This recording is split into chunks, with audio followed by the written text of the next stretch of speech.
Kitas. O, čia įdomu. Koks buvo didžiausias tavo honoraras? Nes mes jau esame girdėję 27 000. Ten buvo iš visų 15 koncertų. Koks buvo didžiausias tavo honoraras? Neatsimenu dabar, bet galbūt 7 000. Kažkoks naujametinis vakaras. Taip, daug, jo. Nice. Dabar tokių nebūna. Bet nesiskundžiam. Būna. Ne, nebūna. Šliužas. Ok. Mes turim ten drukas kelią. Taip, prašau.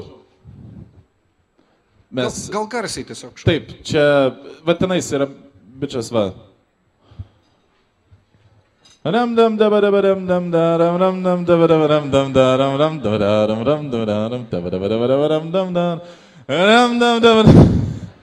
Oi, Labas, Algi.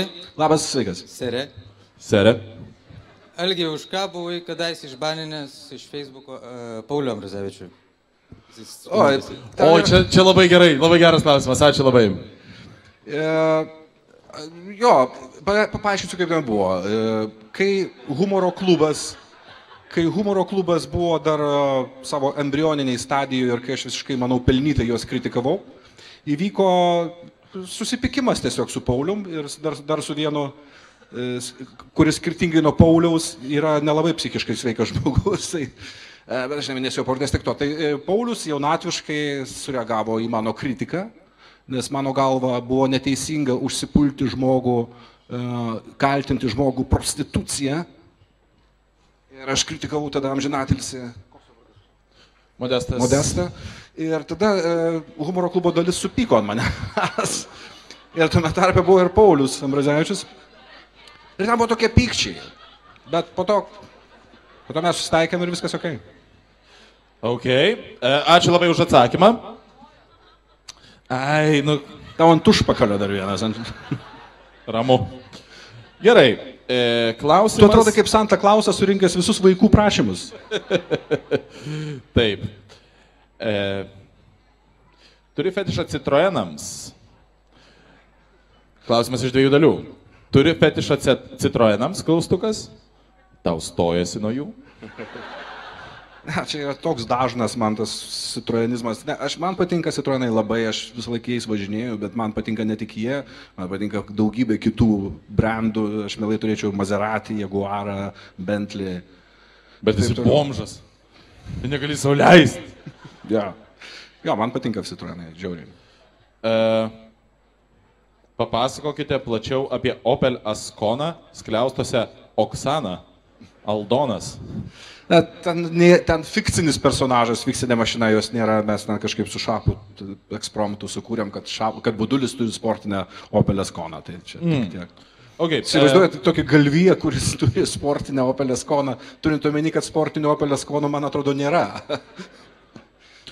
Aš labai džiaugiuosi, kad ir vaikai mums rašo laiškus. Kas čia per raštas? Ok, šitą... Čia, man atrodo, vienas iš jūsų daugelio medicinos institute studijuojančių libaniečių kažką tai bandė keverzuoti. Bandykime toliau.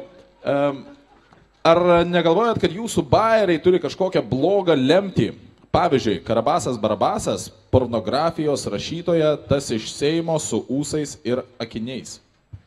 Apie ką čia? Gerasis viešpatė, apie ką čia? Fantastiška. Aš nežinau tikrai apie ką čia. Ten pilna tokių. Ok, kol mes atsirinksime klausimus, mes turime dar vieną klausimą, kurį tu, Algi, turėtum pasitikti, nes jisai iš karto bus užduotas, bet ne iš šitos pusės, o iš tos. Taigi, ponios ir ponai, dėmesio į ekranus, video klausimas.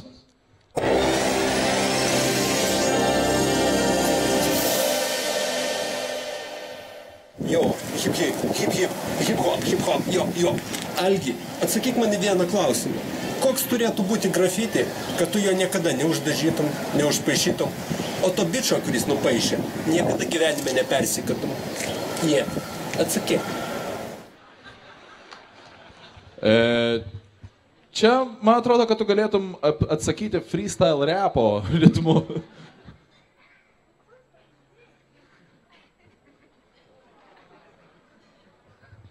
Nežinau. Aš tikrai neįsivaizduoju, kad sakyti šitą klausimą.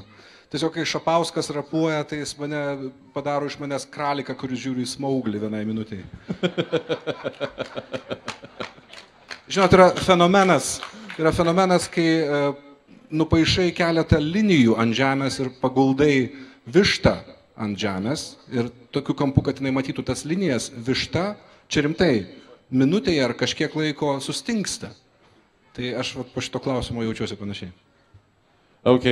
Tas bičias, kuris užlipo ant scenos, dabar kaip tik tau užduoda klausimą.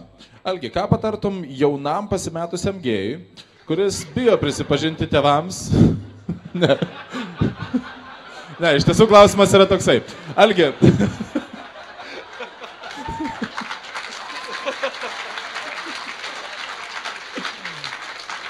Algi, pameni, buvo studentų visų žvaigždžių diena. Pameni? Tokių dienų buvo daug. Studentų visų žvaigždžių diena. Tu išbėgai persirengęs Boratu. Ir du klausimai. Kaip jautėsi tada? Ir B. Koks tavo penio ilgis? Ne, koks tavo honoraras tuo metu buvo? Aš atsimenu, tai buvo vienas iš tų dviejų atvejų, kai aš pasirašiau būt Boratu, nes labai įkalbinėjo, bet aš iš didelės pagarbos Sašai Baronui Cohenui visada atsisakydavau tai daryti, bet buvo pora atvejų, kai honoraras, tiksliau penio ilgis buvo toks didelis. Ir taip prašė, kad taip, tai buvo Kauno sporto halėje vieną kartą, o kitą kartą buvo korporatyvinis mažas renginukas. Tai čia buvo... Labai sunku atsisakyti, kai tau pasiūlo tokį didelį. Tikrai taip. Tikrai sunku. Suvaidinai daug personažų, kuris tavo mėgstamiausias? Aš nežinau. Ar turi išsirinkęs vieną iš vaikų mylimiausią? Nu, ko gero Bronius, nes Bronius ir esu aš. Šiaip jau.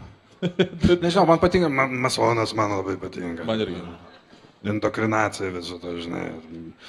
Visą dieną, esu krapatlyvas žmogus, visą dieną prie rozetės pisausi, ko padariau. Atsiprašau. Ok. Gerai, draugai.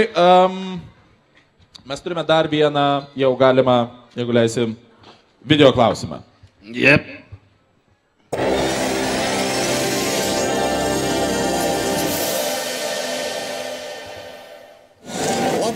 Manęs paprašė, kad aš įrašyčiau tau muzikinį sveikinimą ir užduočiau klausimą. Muzikinio sveikinimo nebus, klausimas yra toksai. Jeigu tu galėtum kokius 3 žmonės Lietuvoje, tu savo rankomis susodintum į gyvulinius vagonus ir išsiųstum iš šitos šalies, kad jie niekada daugiau negrįžtų. Čia buvo toks klausimas ir naudodamasis progą noriu perduoti linkėjimus savo mamai, giminėms, labas mama, visiems, kas žiūrite. Ir savo rinkėjams taip pat padėkoti. Ačiū. Ir po šitą turėjo būti... That's all, folks! 3 žmonės, viešpatie, nežinau. Kokius žmonės susadintum ir... Mes turim tremus, dvynius, trynius, siamo... Ne, neturim, ne. Yra daug išgamų, be abejo, yra daug... Aš vėl neturiu ką atsakyti. Aš nenorėčiau, kad tai pereitų į kažkokį tai piktą dalyką. Mes turim čia gerą atmosferą ir užtenka vien račo, kad mes jį apšikom šiandien. Ok, tai tuomet aš skaitau iš lapuko, pozityvesnis šiek tiek klausimas. Ar išsiaiškinote, kokios spalvos Prunskienės Kūčio plaukai? Man atrodo, toj laidoj buvo labai aiškiai atsakyta vieno mano draugo, kad atsimenat, necituosiu, tik to yra YouTube. Sveiki, norėjau paklausti, ar dabartinė politinė situacija Lietuvoje jūs tenkina ir jei taip, ir jei taip, tai ar sunetvė jūs, kad nieko to laidos dviračio šou?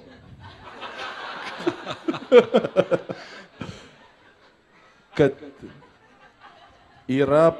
Gal tu palaikyk po pažastim tą popierių ir... Tuo tarpu pirmą dalį, ne, kol tu perskaitysi. Taip.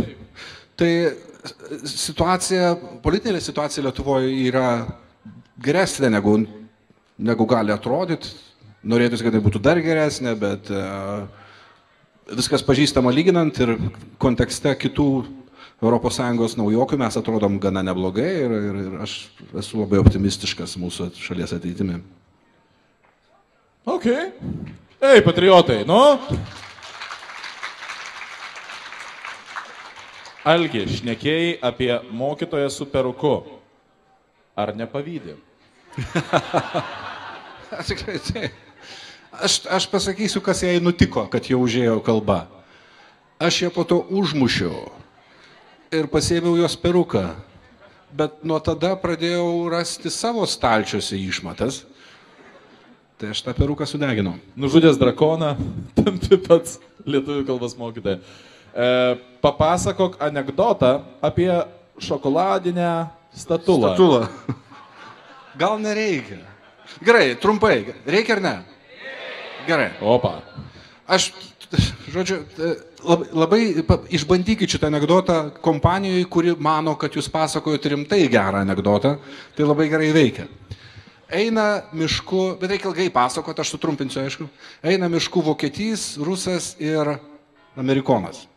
Ir aptinka karaliaus dvarą. Ir įeina į karaliaus dvarą. Ir žiūri, ir kaip simboliškai pradėjo pragaro varpai gaust ties to.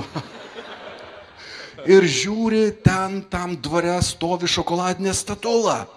Ir tada amerikonas suvalgė ją į ranką. Vokietys suvalgė ją į koją. O rusas, kadangi rusas, tai palaižė ją į užpakalį. Ir tada juos pagavo karalius. Šitą vietą man labiausiai patinka. Karalis turėtų būti. Ir nusiveda juos pas save į areštinę. Ir tada klausia karalis. Sako, kas suvalgė ranką? Amerikonas sako, aš suvalgiau ranką. Nukirskit jam ranką, sako karalis. Amerikonai nukirto ranką, rusas išsigando ir apsikakojo. Čia vėl Ramanauskas tik apie žūrus. Ir tada karalis klausia, kas suvalgė mano statulai koją? O kai jis sako, suvalgyti koją. Nukirskit jam koją. Nukirto vokiečiai koją. Ir tada karalius sako rusui, o tu ką padarei? Rusas sako, aš tik užpakalį palaižiau. Tai turėjo karalis laižyti rusui užpakalį, o tas apsikakojęs. What the fuck? Čia darželio anekdotai, jie labai geri yra. Paprašykit savo vaikų, kurie yra darželinukinio amžiaus arba pirmos klasės, kad papasakotų anekdotus, ten tokių gerų yra, kad siaubas. Ar esate kada nors iš tiesų suvėręs Boružių karolius? Ne. Boružės dantų karolius gal. Bet pačių Boružių ne. Ok, ar mes turime dar klausimų iš publikos? Čia prašau. Čia, tenais, visur. Taip, čia.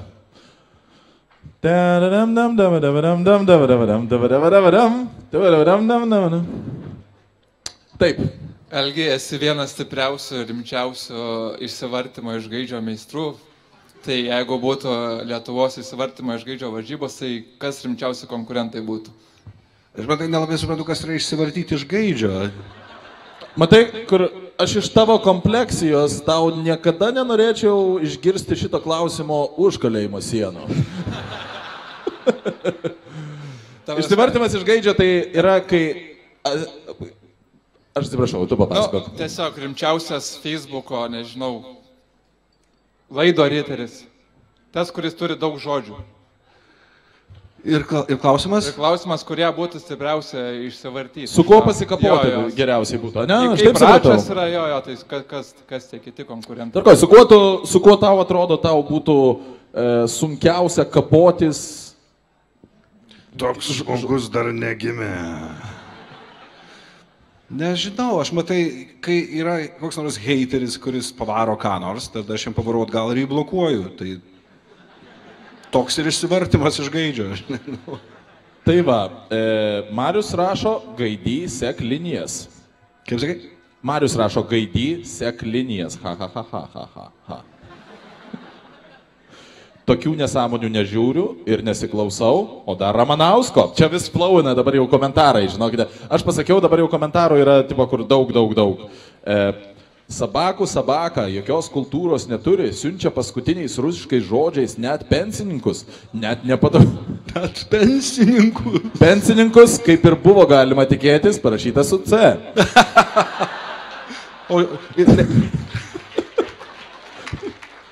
Padugnė čia ne žmogus.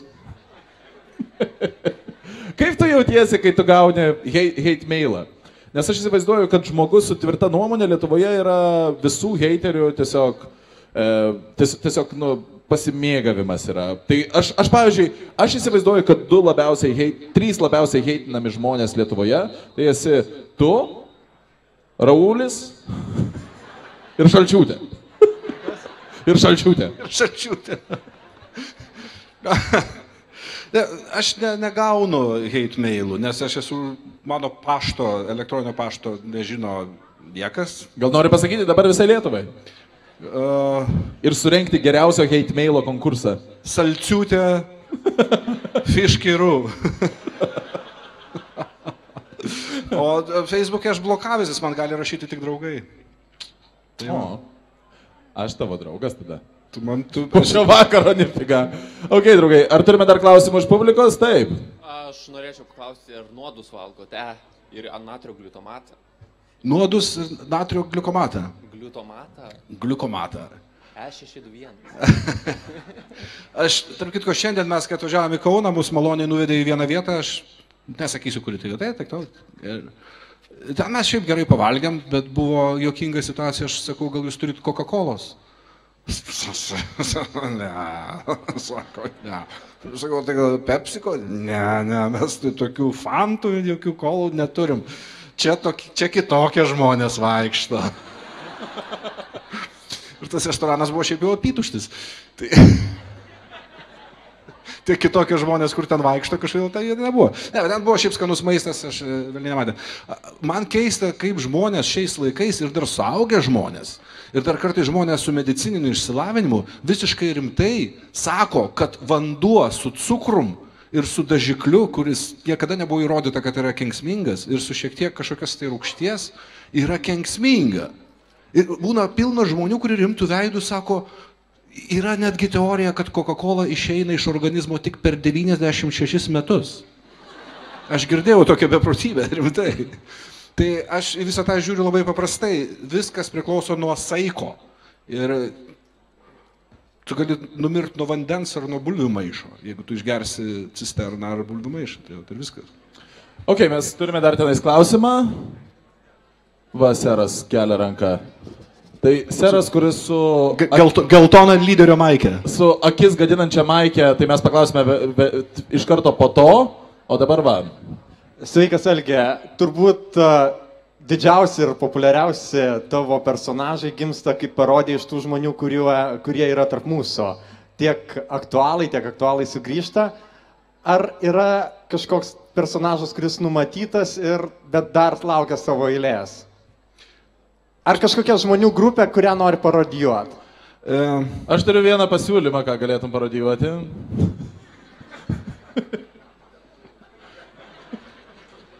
Ne. Ačiū už klausimą, aš pasinaudodamas progą paanonsuosiu, ką mes su Justu rengiam rugsėjui. Bus nauji personažai, aš nežinau, kokiu pagrindu jie bus padaryti, bet tai bus, žinai, kaip būna Marozai nešioja, nebūtinai Marozai, žmonės nešioja kelnes su Adidas tom 3 juostelėm. Tai bus žmonės, pas kurios čia bus Colorado juostelės, kurie nešios ginklus taip, nes jie matė, kad taip daroma per Call of Duty. Ir jie norės atskirti tą Lietuvos Krymą, kuris yra Dieveniškėse, ir prijungti jį prie Baltarusijos. Ir čia bus nauji personažai. Aš nežinau, kaip mes juos darysime, jie turbūt turės tą distinktyvų vietinės populiacijos akcentą, blėt, Dieveniškė, Belarusija. Ir aišku, Putino vaidmenį atliks, stanu jau jėdu, Lukašenko, Tai va čia iš naujų, jo, mes pabandysim padaryti taip. Ačiū už klausimą. Bičas su akis gadinančia maikė. Tenais atstovi, kaži kur, išsirink bet kurį bičą su akis. Iš Tour de France atvažiavęs. Taip.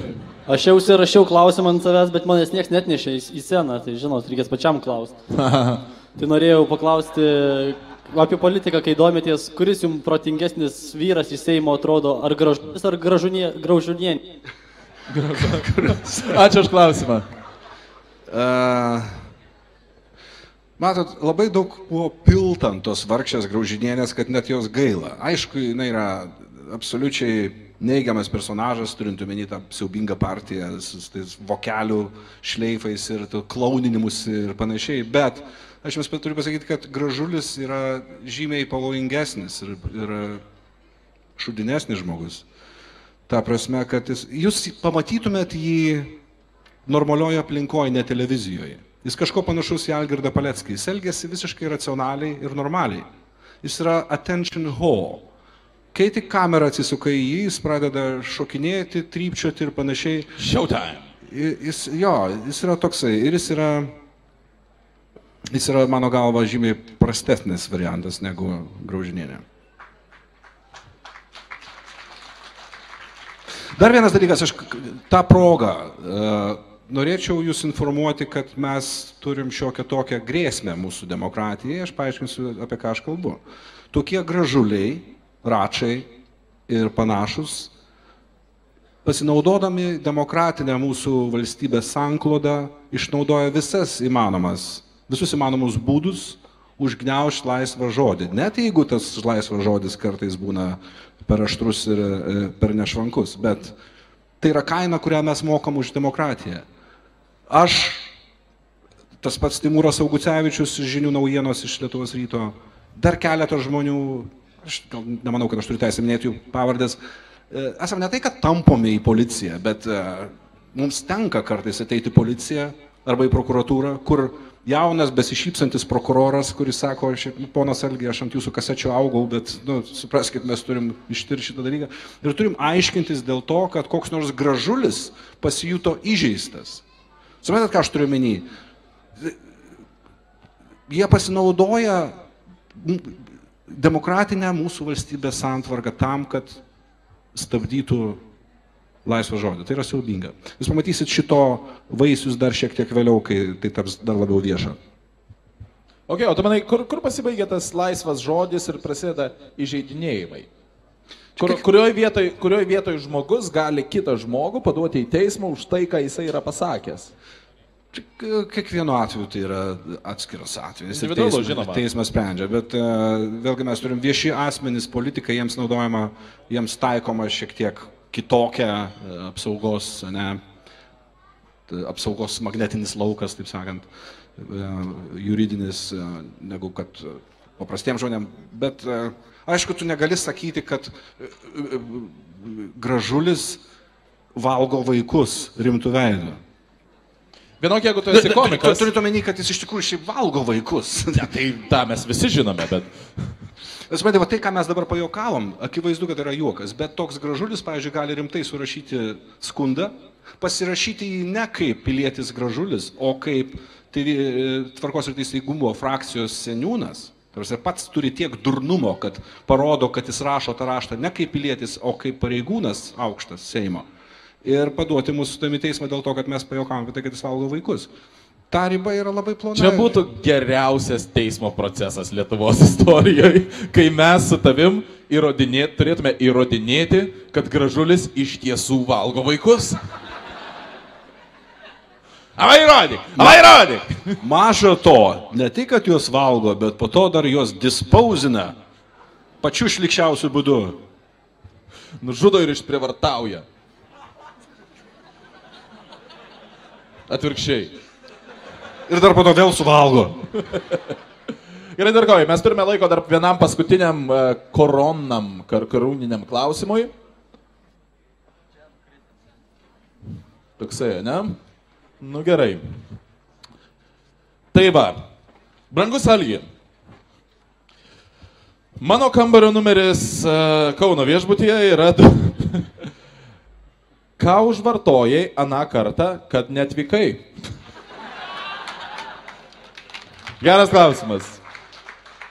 Visų pirma, aš visų labai atsiprašau už tą kartą, kad aš netvykau, bet aš užvartojau kažkokį nuodą ir valgiau vaikus. Nuo ko mane supykino.